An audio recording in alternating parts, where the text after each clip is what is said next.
It's time for my top 10 best of 2015 list. Only like 4 months late. But I wasn't a movie critic then, so let's just get into it.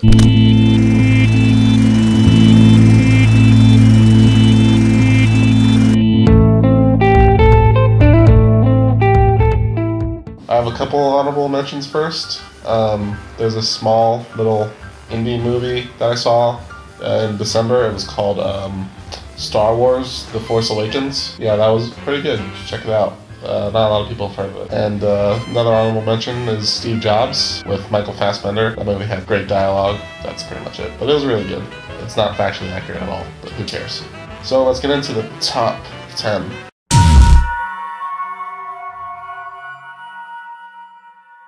Number 10 was ironically the Best Picture winner for this year at the Oscars, Spotlight, about Michael Keaton and his team going to take down Catholic pedophiles by exposing them to the media. And if that doesn't sound interesting enough, it also has the Incredible Hulk. It's pretty good. Check it out. It's actually, I usually don't like those kind of movies. You know, the dramatic, and at the very end they have the title slide telling you what really happened, like all those biopics do. And actually I was really entertained by this one. Had a really good story.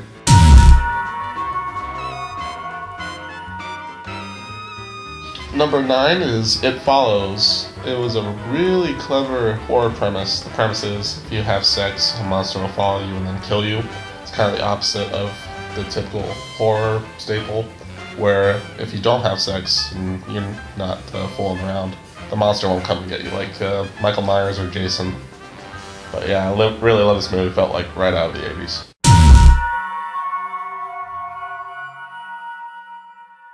Number 8 is Turbo Kid. It's Mad Max with BMX bikes. It takes place in the alternate future of 1997. And it feels like another movie that feels right out of the 80s in its style. And it contains a nice throwbacks, like it has this really awesome electro soundtrack, and it's really violent. And I love violence.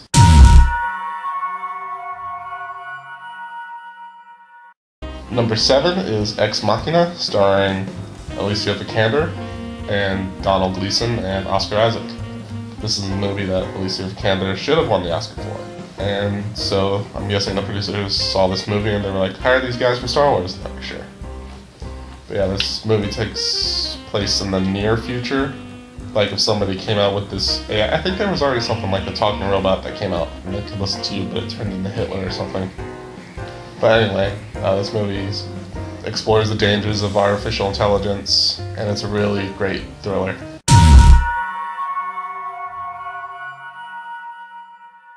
Number 6 is The Man from U.N.C.L.E. Probably my most, in my opinion, the most underrated movie of last year. It didn't do so well at the box office, which is a shame, because it's a really fun spy movie. It feels like throwback to the 60s spy movies, because it's based on a 60s TV show. But if you're kind of tired of the James Bond, super gritty Daniel Craig thing, you should check out this. It's a nice, fun Bond-type thriller.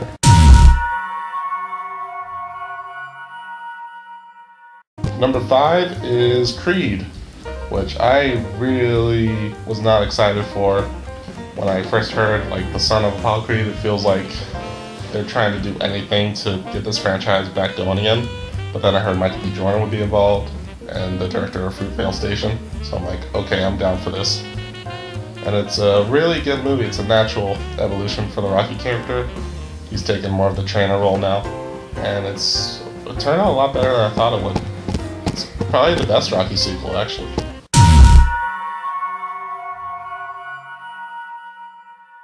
Number 4 is another spy comedy movie, Kingsman: The Secret Service, directed by Matthew Vaughn, who directed Kick-Ass and X-Men: First Class, two of my favorite movies.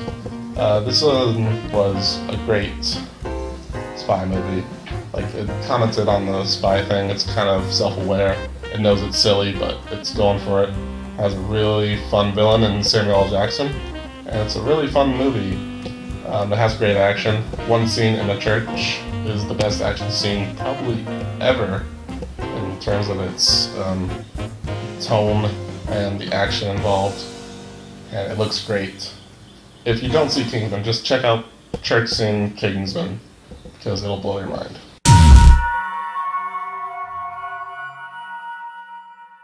Number 3 is Room. I love this movie. Don't watch the trailer for it. It's about a mother and her son being trapped in a room by a crazy person. And it's about how they deal with being in the room, how they deal without being in the room. And Brie Larson is great in it, and the kid, Jacob Tremblay, is good in the movie. Check it out, or don't, I don't care.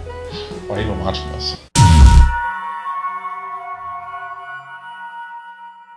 Number 2 is The Hateful Eight, my second favorite Quentin Tarantino movie after Reservoir Dogs, and it's actually very similar to Reservoir Dogs, where you don't know what the true character motivations are, if somebody's trying to screw the other person over, and it takes place in this cabin in, I think, Wyoming or some cold place up north during like 10 years after the Civil War, and all these characters come together and they're all despicable people. And seeing how they interact with each other with the Quentin Tarantino dialogue is amazing. Like, it's a really small-scale story, but you really care about the action involved, and you're enthralled because it has a great score and great acting. Samuel L. Jackson's also in this one. I think he appeared twice on this list. He's a great actor.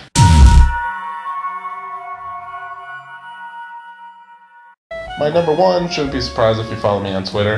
Mad Max Fury Road, the movie that should have won every single Oscar ever. This was a great action movie. The cinematography is beautiful. Every single shot in the movie looks like a piece of artwork. It also had a great story. It's not a style over substance movie, really, when you think about the characters. They don't explain a lot about the characters. It's more about the world building.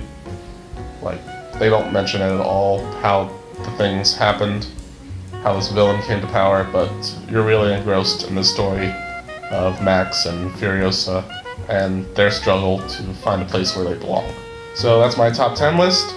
Comment what you thought was the top 10 list. And like, subscribe, don't, whatever. Go watch a movie, I don't care. See ya.